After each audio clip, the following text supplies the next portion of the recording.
From television programs to best-selling books and popular podcasts, I think that death and dying as a topic is becoming less taboo in our conversations, and particularly since the COVID pandemic. But what's really interesting is that despite us watching, hearing, and talking more about death, people aren't really discussing or preparing for their own.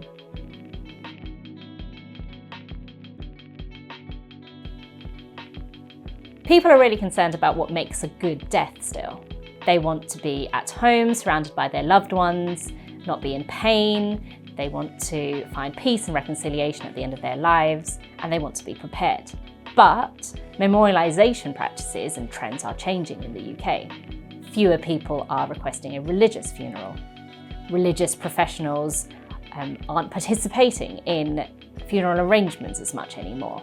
In short, all the traditional ways in which we have marked death over generations are out, and secular ways, including celebrations of life, death cafes, death doulas, are in.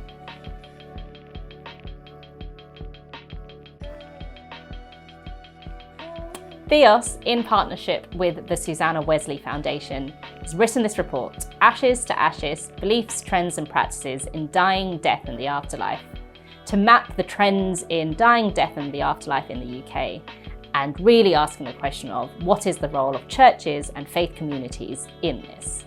What do they offer to those who are dying and even to those who are left behind?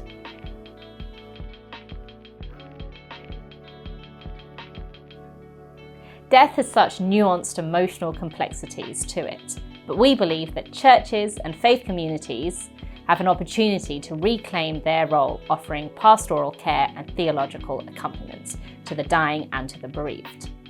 Ultimately, our goal is to say that death need not be shrouded in silence. Let the traditions of churches and faith communities allow us to have more open, honest, life-giving understandings of death, dying, and the afterlife, so that we can be a society that not only dies well, but one that lives well too.